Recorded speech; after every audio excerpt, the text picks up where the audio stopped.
What's up, everybody, and welcome to this week's episode of the Well Man's Podcast. My name is Bryan Brozy. I'm joined by my friend and co-host, Dr. Keoni Tita. Keoni, how are you today? Doing wonderful. I'm very excited about this podcast. This podcast is, I see this all the time in my patients, especially when we are trying to prevent fracture risk. Yeah, and we want absolutely. to try to maintain balance and be able to do that. It's probably the number one way to prevent fracture risk is being able to maintain balance. Yeah. So I'm excited about this, Bryan. So I'm glad you're taking the lead on it too, since this is your expertise. Yeah, so the topic or kind of the thought behind this episode is how do we think about our balance training? You know, what goes into balance, maintaining our balance, that sort of thing, and then how do we prevent falls? And just like you mentioned, Keoni, one of the reasons to me that this is so important, and I have a lot of discussions with like my cash private pay clients with this because I can use the skilled nursing facility, and you just see so many times, Keoni, in the skilled nursing facility setting, that fall is the initial cascade of a ton of negative health outcomes. And it all starts with that fall. And it starts with that fall, and then, you know, you end up in a skilled nursing facility. Maybe the nursing staff isn't getting you up as much as you should be, or whatever the case may be. No one's specifically to blame, but you can imagine, you know, if you're bedridden, you're getting weaker. You had a fracture in your hip, you're getting weaker. You go to stand up, you don't have the strength that you used to have, and bed sores, blah, blah, blah. Everything, you can just kind of see how it cascades. Yeah, it's a vicious cycle, right? Right. I mean, I hear horror stories from doctors, saying if you break your hip, especially if you're older, it's like a downward cascade from there. Exactly. And that's what I see. And then part of it, and kind of what I was mentioning or alluding to with like my cash pay clients, is with them, you know, I'm seeing these people at their homes. Generally, they're much higher functioning than like someone I would see at the SNF, but they may be similar age or 5 or 10 years age difference or younger. And with them, it's like, listen, you know, if let's use an example of like a 200 to 300 pound man, super unhealthy, has some balance problems and that sort of thing, but he's never fallen. You know, he reported like one fall to me over the past year or that sort of thing in the shower. And with that, it's like, okay, you may, you know, the fall may not be the biggest concern, but it's what we're alluding to, where it's the cascade of things that happen after we fall. If that man who, let's just say he's 250 pounds, if he falls and breaks his hip, well, I can almost promise you that the only person getting you out of bed for the next 4 to 5 weeks would be a physical therapist, of which you're seeing maybe 30 minutes at the hospital setting that you're at. Right. So then you get that negative cascade. All of a sudden you're now getting weaker. If you're overweight, it's harder to get you out of bed unless you're in more pain, and it's more difficult to actually be functional. So it's just this is what I see so commonly, is where you kind of end your regular life and reduce your quality of life by having this first fall. And then a cascade of negative events can happen from just kind of being in a hospital, being injured, all those sorts of things. So it's super important. Yeah, very important. Absolutely. So it seems like the main issue that you're kind of hitting on there is, if it does happen, you need to get back up in a way that gets you back on your feet in a way that's not going to harm you further. Yeah, well, absolutely. Based on the system, we can't do that anymore. You know, that it's not conducive for that if you're in a regular hospital setting. Yeah, absolutely. And just using, you know, this Steve, we'll call him, this 250 pound man, we'll say he's 60 some years old, and he's generally just fine, but he's, like I said, he's overweight. Let's say he falls, fractures his hip. Well, then now anyone but a physical therapist is very likely to be getting him up if he's getting up out of bed with a Hoyer lift, some sort of mechanical lift. Right. So for the next 4 weeks or so, some odd amount of time, you're not using your muscles to stand. And then boom, we get to atrophy, all these other negative things. We're getting less blood perfusion everywhere. We've gone healing slower. Yeah, it's bad. It's a bad situation. Is the kickoff of the cascade. So how to avoid it, and just some general things about balance training is kind of what we want to detail in this episode. So balance training overall is using exercises to improve your stability. I'm sure that makes sense to everyone. And the 3 balance systems, so people often don't understand kind of what goes into maintaining our balance. And we have 3 balance systems in our body, Keoni. So we have the somatosensory or proprioceptive system. So this is a system that's more or less unconsciously controlled by your cerebellum. So this is you being aware that you're about to step up onto a stair and you know that your right knee is bent, about to step onto that stair, and you kind of know where you are in 3D space. And your brain gets feedback from your body about how to maintain your center of gravity and your base of support to keep you balanced. So that's the somatosensory system. And that's mostly unconscious, right? I mean, yeah. Yep. Absolutely. Processed unconsciously in the cerebellum to control posture. And this is a very quick pathway. We're talking 40 to 50 microseconds, milliseconds, real quick. Mm-hmm. And then you also have the vestibular system. And where people may have heard of this is kind of like with vertigo or BPPV, benign paroxysmal positional vertigo. And this is a system located within your skull that has essentially like crystals and fluid in it. And as you move your head, the fluid and the crystals react in a way that gives you some sort of feedback about your balance. So it's really used in kind of like riding the head motion. So if you kind of think about like riding a roller coaster, your vestibular system's getting so much input from your head kind of sloshing around all over the place, but being able to maintain your kind of steadiness in that seat or whatever. This is the inner ear mostly, right? Yes. The inner ear with it almost looks like a gyroscopic type system or anatomical structure, and it's pretty amazing when you look at it. The anatomical structure is pretty amazing, just like you mentioned, Keoni, and it's super cool. Just as an aside, it's one of those things with physical therapy that we can immediately fix with vertigo. Yeah. So the Hall-Pike sticks maneuver, if anyone knows or have suffered from vertigo, hopefully you've seen a physical therapist, because it's one of those things where those crystals get dislodged and all we have to do is kind of follow the canal, that system you were just speaking about, and move the head in various ways that kind of gets those pieces, those little crystals back where we want them to give you good input. So it's just really cool. It's one of those few things a PT and let me just contrast. Yeah, and I know about that, and me not being a physical therapist, so I had a couple patients come in who had this issue, and me not knowing how to diagnose which way to turn the head. Yeah. Right. It was basically trial by error, which is if they have it bad, you don't want to do that because they will throw up and everything else. You need to be able to diagnose it and know what the hell you're doing so they can get back to feeling centered again. Yeah. But there are YouTube videos on this, but you really want to make sure that you're able to diagnose and know the right head movement. I made that mistake a number of times with my patients, like just saying, well, we'll just try it this way, that way. And it ended up being a mistake. It's tough. It's a hard thing to conceptualize, especially without a model. So you got the somatosensory system and then the vestibular system, and then the final one would be the visual system. So obviously our eyes, kind of what we see, and then the feedback we get from that system.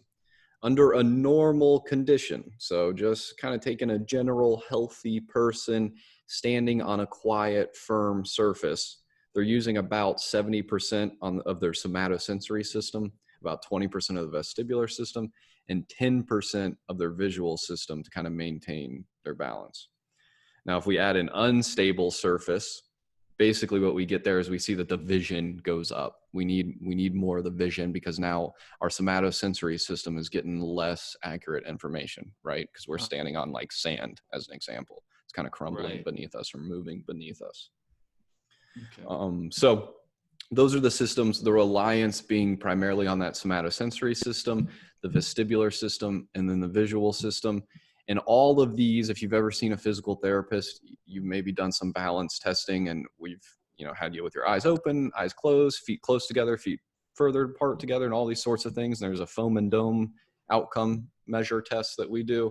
And all these are meant to kind of piece each one of these systems and kind of see what system we're relying on the most, or what system is that patient have the greatest deficit in. And we obviously train from there.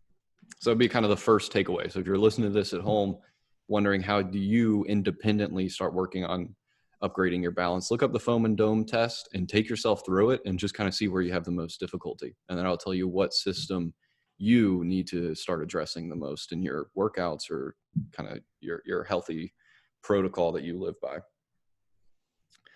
And so we were talking about falls. Obviously, this is a whole podcast is meant to decrease fall risk. one important thing to know about falls, and this gives us another pointer that we can take home about how we want to train our balance, is falls generally occur due to an inadequate reactive response to an external perturbation. So what does that mean? A reactive response. With balance, we have proactive and reactive balance. Reactive balance being an unexpected perturbation. So this would be, you are standing in the grocery store and someone pushes you from behind or bumps into you from behind. That would be a moment you need to use your reactive balance. You didn't know the perturbation was coming. Something knocked you off balance, and now you have to react to it to not fall.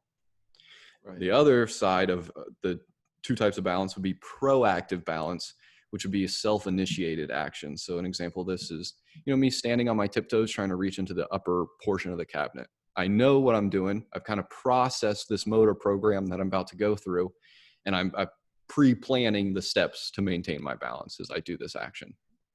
So proactive and reactive, and we know that falls are generally occurring due to an inadequate reactive response. So again, someone's pushing you and we're not able to kind of respond to those perturbations appropriately. And we're going to get into how we respond to those perturbations in a little bit and kind of tell us a little bit more about how to train ourselves. But I just want to go over some definitions so we're all kind of on the same page. Like we mentioned, balance is the ability to control your center of mass within the base of support.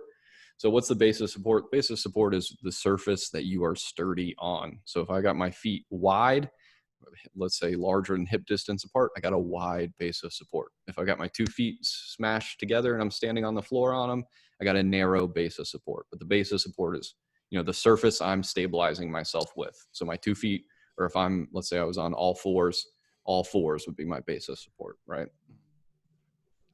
And then, so obviously not falling means you have to control your center of gravity over which the point that your body's moving. And the center of gravity, Keoni, I thought about kind of going through where your center of gravity is for people because it can be useful, but there's never a time where it's going to be super stationary, right? So unless you're just standing there let's say you're at a standing desk, you're not moving at all. Right. Generally, your center of gravity or your center of mass is right in front of, I think it's anterior to your S2 vertebrae, which is part of your sacrum. So right at the hip. But obviously, if for example, like an amputee, if I lose a leg, my whole center of gravity adjusts. Shifts. So it's going to adjust. So very, very limited would you be at a point where you can actually kind of, this is my center of gravity, and that's helpful to the layman. Right. And I guess with movement, it's changing every time you move too, right? 100%. A little bit. Right. Yeah. So as you're running or something, that center of gravity is, depending on if you're on 1 or 2 feet, is changing, and it's also changing vertically up and down on a y-axis.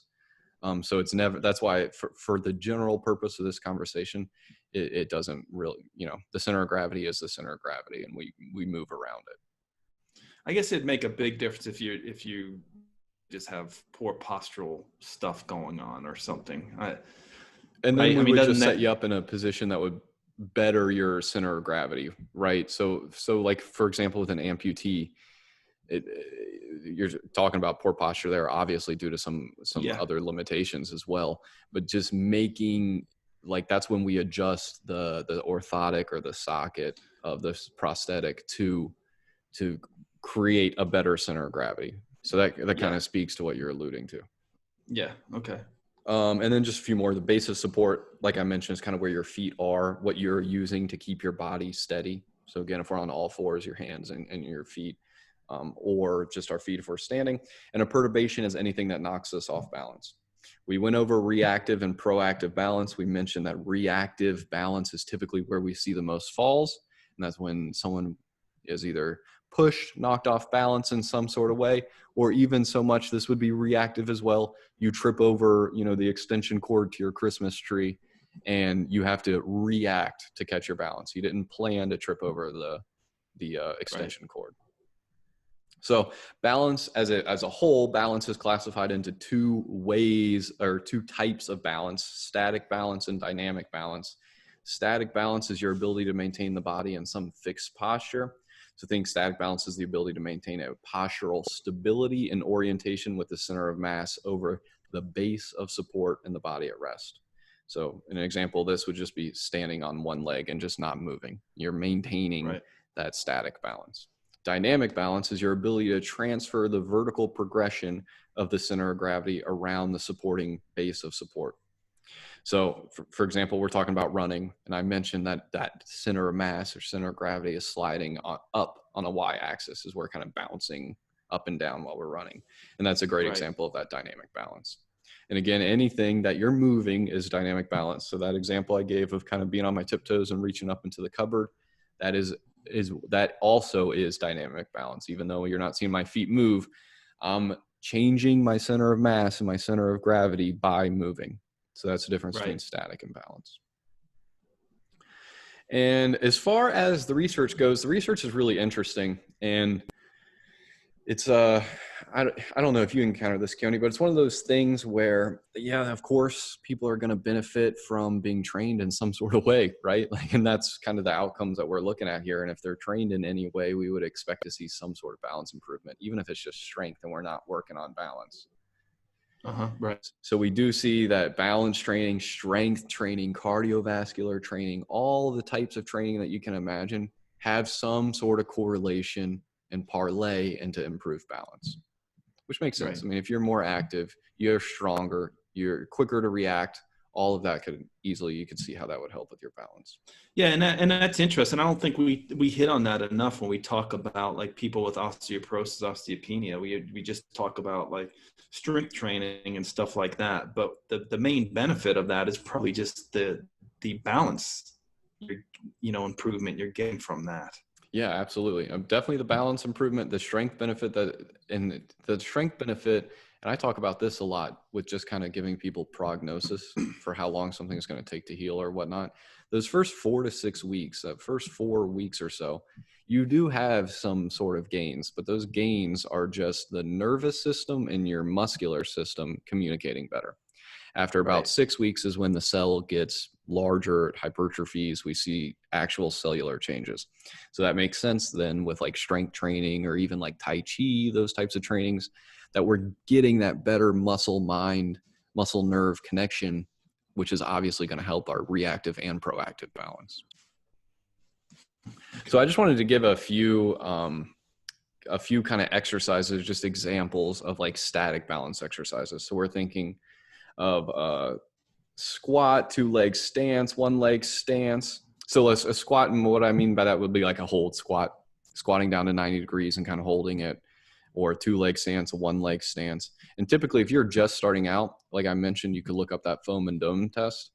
The best way to start is just these very, very safe, and I'll tell you how I do it at the clinic. If it's only me and I don't have a helper there to kind of help guard someone, Keoni, and they're super high risk for falling, we'll go, and so this is what I recommend you do if you're listening to this at home and you feel safe to do so. Go to a corner in your room so you have the walls cornering you off in front of you. So when you do lose your balance, you're always kind of catching yourself left and right. You're only heading towards the wall, and you're not far away from it. And then some dynamic exercises: jogging, walking, zigzags, karaoke, backward walking, running in a zigzag line. All of these make sense. We know that core training is an important element for the balance. We're going to kind of get into that a little bit more. And then there are things like we talked about compliant surfaces, some things that can kind of stress your somatosensory system or kind of give you some incorrect feedback from that somatosensory system. And so that's great for kind of training that aspect of those other two systems. And so with that, we would use something like a balance board. So we think of Bosu balls. If you've seen those, there's like the half stability ball. There's AirX pads. We have some at our gym.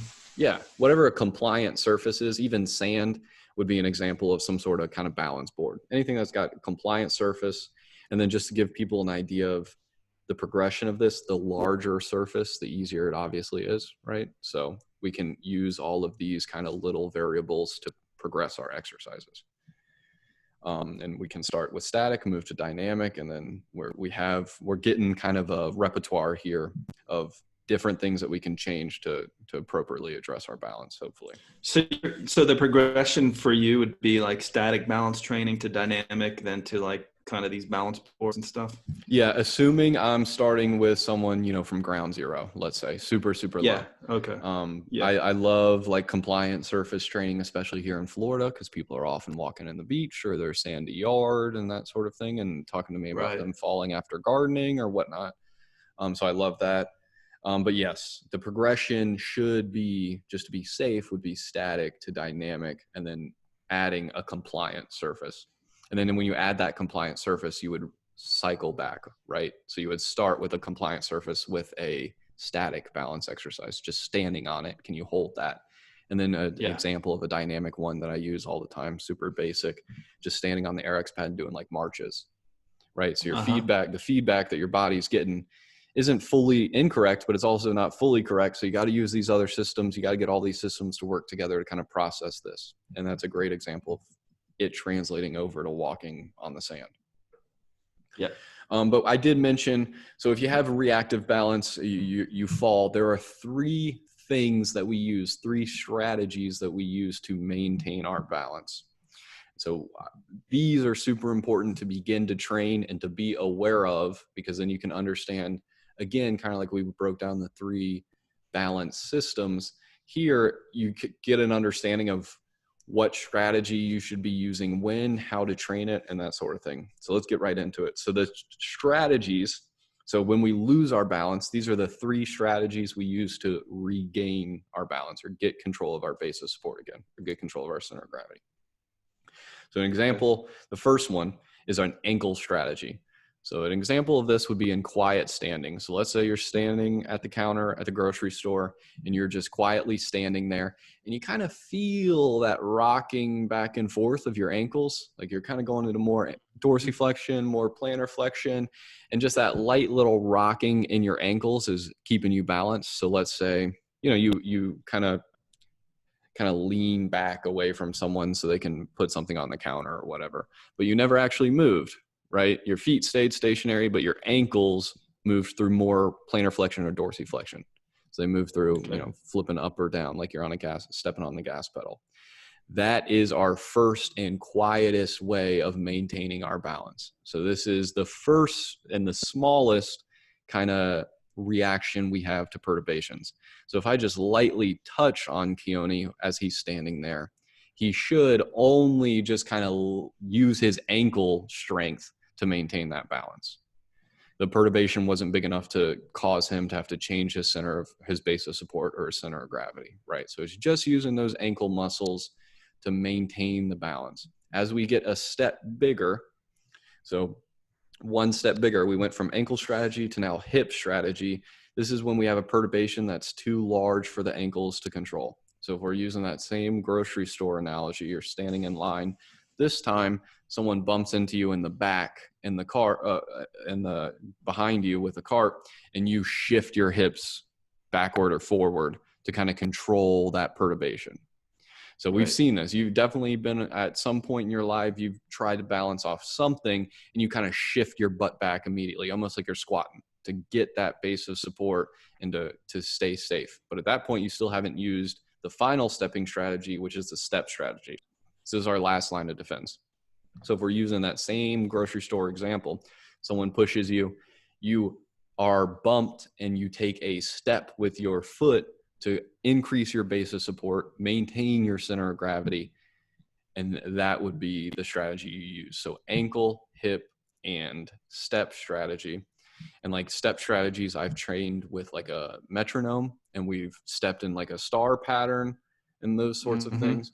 But so a bigger perturbation would require something like the hip or the step strategy, whereas a lower perturbation, in Keoni standing outside of his mailbox and a gust of wind blows by, that would be like an ankle strategy. Just a small little initiation or kind of activation of the muscles of the ankle to stabilize you and deal with that change of center of gravity that you experience from the blowing wind or whatever.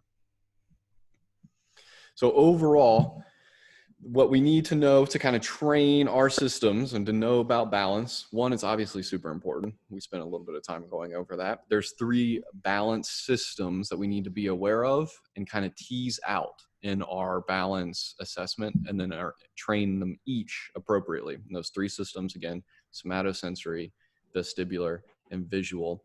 More often than not, most of our information is coming from the somatosensory, but then when we get on an unstable surface, we're getting a lot more vestibular and visual. So it's important to train all 3 of these to work in tandem. So you're fit for any type of situation, right? From going from the concrete to walking on the sand to squatting down, all that sort of stuff to maintain your balance.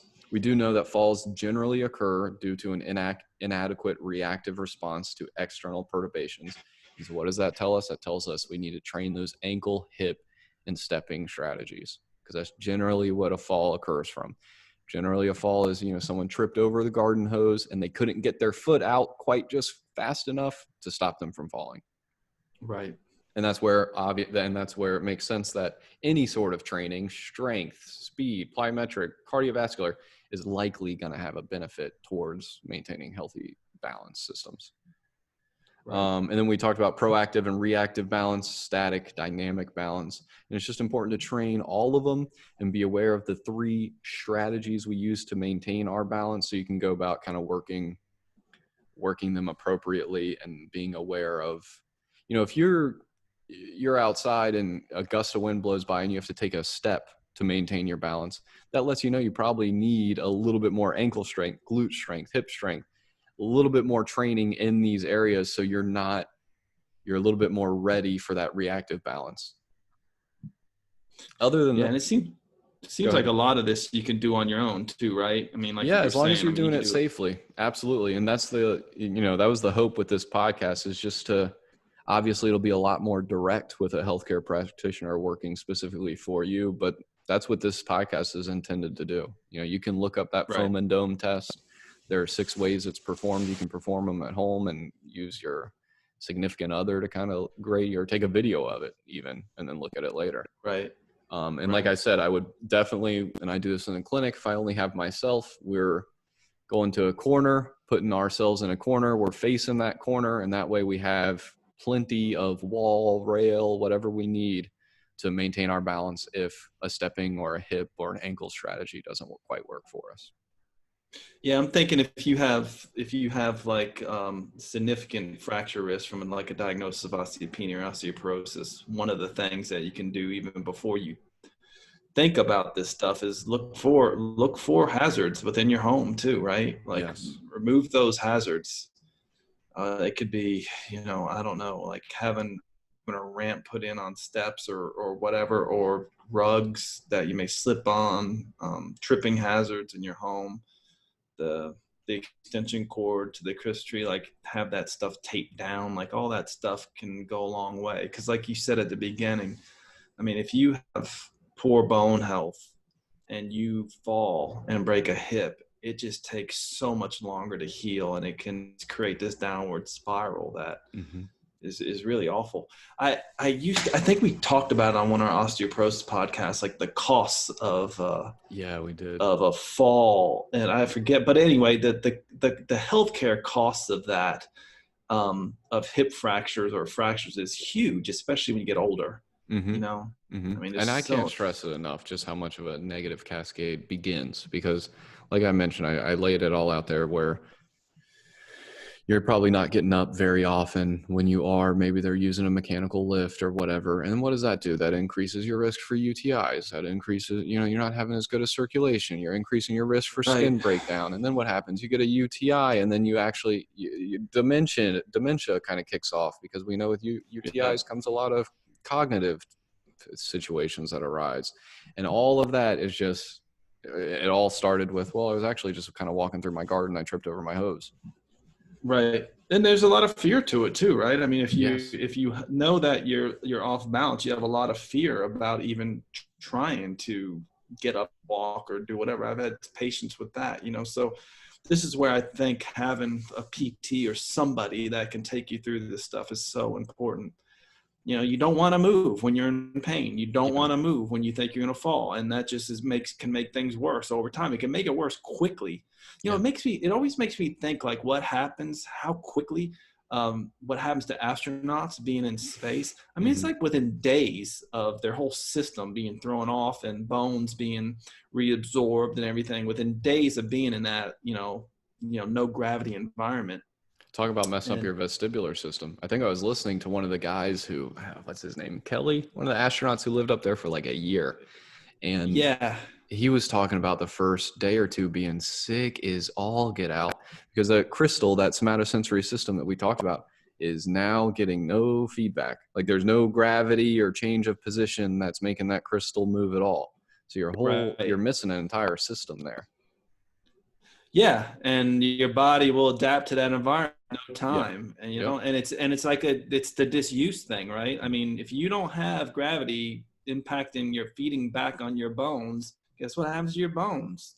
And your muscles. You don't use them, you lose them, and you lose them quickly. And that's what happens when you fracture a hip and you're in bed rest Yeah. for a week or whatnot at a hospital or some sort of, yeah, absolutely. You did mention one thing, Keoni, I definitely want to mention because I forgot.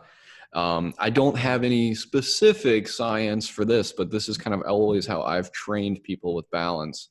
Um, if you and just kind of give people an idea of how this should look, the training should look, right? That you should be losing your balance within your balance training around half the time for it to be adequately dosed to be Uh, difficult enough to give you a carryover, right? It's we see this a lot, especially in like a skilled nursing facility where my PT license is on the line, so I don't really want to put someone. You want to push them appropriately, but you also want to be safe and that sort of thing. right. And you need that you should be losing your balance while you're training, while you're doing this balance type of exercise. Your balance, you should lose it because what that's going to do is it's going to develop those patterns of the hip, ankle, and stepping strategy for you to not have a fall when you deal with that reactive balance perturbation, whatever it is.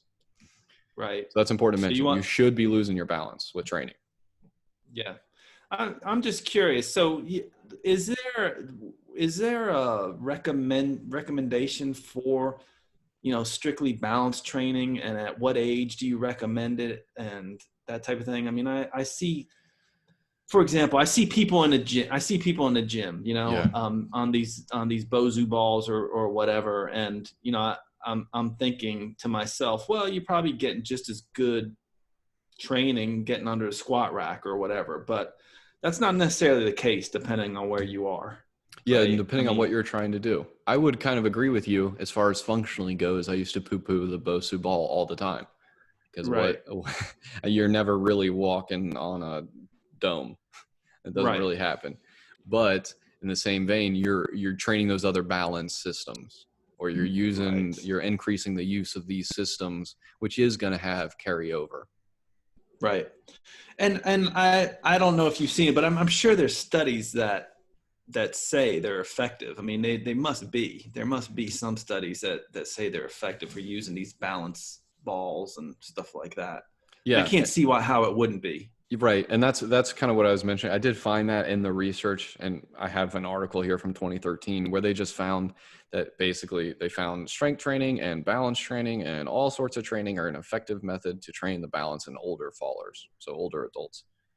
So again, we're like So it anything that probably you makes do should have a carryover to your balance because you're right. in theory strengthening those connections, your muscles, your ability to react quickly, so on and so forth. So I would think in general, I mean, just common sense, like the older you get, and if you have poor bone health or you have poor balance, I mean, the more time you should spend on like the specific balance training stuff, I would think, compared to the other stuff. Yeah, I mean, absolutely. that's just a Then, guess. or Okay. flip side of someone who's an athlete, obviously a running back is going to have to deal with quite a few perturbations and be reactively balanced, and also have the proactive balance to juke past someone, shift left real quick and get Right, back to right, balance, and then run over the next guy who he doesn't see coming or whatever the case may be. right, right. So it's kind of funny. It's a perfect example of the older adult and then the high level athlete kind of being on the same level of needing to train their balance in a similar fashion. or for all Yeah. levels of activity. And that's what, to Right. answer your question, I don't have any specifics as far as when they recommend starting your balance training, but I would say obviously based off what the person's looking to do or whatever they're, if it's a child, what athletics are they participating in or whatever the case may be. But you're working on this at all times, and it should be important for everyone. And it's much easier to begin now for someone who's, our age, Keoni, versus 60, 70, when a lot of these systems have began to degrade. Right. Yeah. So incorporating it into your workouts are great. I mean, you can always incorporate squats into this. Like if I've actually had some of my clients do like dumbbell squats on that Brozy ball. Mm-hmm, I've mm-hmm. actually had people try, some of my higher level clients do one-legged squats on that stuff. Yeah. It takes a lot of energy to do that. So, and it's Yeah. a heck of a workout. So, Yep. And one thing I love is, and this is a lot more proactive, but I love unilateral training. And I think it's something that was not kind of talked about or utilized enough. And what I mean by that is what do you mean by that? any sort of weight on one side. So your Uh, and what we did there by adding the weight to one side is we shifted the center of gravity. We shifted the right. center of mass. So now everything is having to work differently, which again is very functional for when you have 5 pounds of groceries on your left hand trying to walk up the stairs. Yeah. And these are where Yeah. we see these falls. So I love unilateral training for that. Holding a weight on one side, things like farmer's carry, Bulgarian split squats where you're having to, but you only got the weight on one side, things like that, snatches. Yeah. Over the head lunges with one dumbbell. Yes, Right. yes, Yeah. yes. Yeah. That stuff. Yeah. That stuff goes a long way. And this is something that everybody can incorporate into their workouts and, Yep. and it can prevent devastating falls. So, Yep, absolutely. And if you're doing this at home, just make sure you got to find a nice, healthy dose of reactive balance, right? So if you're doing this all by yourself, some of it is reactive balance. Like if you're just standing there, your hips may shimmy one way and you fix it, and that would be reactive, but you're not getting the level of perturbation that you would be, when you trip over a garden hose or when you're out in the grocery store and someone bumps into you or that sort of thing. So train for the level of perturbation you're going to get. That's one of the hardest things about performing these tests with my patients is oftentimes in a balance outcome measure, there's a spot where I've got to blindly push them without them knowing and to see how they react. And so that just speaks on how you should be training as well. I mean, if you have your significant other who's available for this training, perform, the static standing that we were talking about in the corner and have that person push you 4 or 5 times, in a safe manner. But again, it shouldn't be nice pushes. It should be pushes hoping you use that stepping strategy. Right. Well, it sounds like the experts in this are the PTs, right? As far as making sure you're doing it right, knowing what you're doing, what systems you're training, as opposed to, your standard personal trainer, which I still do in between. I still do that in between seeing patients at my clinic. I still train a lot, but the PTs seem to be the go-to people. Yeah, absolutely. Anyone who's, CSCS would be great. Anyone who's kind of taken this. And one thing that I will say, just kind of add on to the PT and the reasoning, and it became so important for me and why I feel equipped now to do this podcast. I learned about it in school, obviously, but seeing this skilled nursing facility situation where you do see so many falls, and then you do, you keep up with these patients and you see the negative just aspects that follow from being in the system, whatever it may be. And then I've also seen with, some of my private pay where it's like, honestly, you are not far away from this. You just don't know. And if you were to fall, you're 250 pounds and the nurse is not going to be able to get you up. Right. And also, correct me if I'm wrong, but if you do this correctly, I mean, if you do balance training correctly, the payback is almost like immediately, right? Within a few days or a few weeks of doing this, you get significant improvements, I would imagine, right? Yeah, I don't have any specifics, but I would agree with you. And I just would add the caveat of kind of that 4 to 6 weeks, getting those nervous kind of connections to the muscle. But that would be the first thing that I would say is the benefit. And you can see that in the first few weeks is just kind of the starting feedback is pretty good. Yeah, starting to use those, you're building that connection with your glutes. Let's say if you're doing that hip strategy, so you're able to fire them a lot more effectively, quickly, and so on and so forth. And that's where I would expect that first benefit to come from, and that would be rather quick, like you're mentioning. Yeah. Other than that, go jump around, don't fall, and we'll talk to you next week. Yep. Take care, everybody. Thanks for listening. Alrighty, be well. Bye.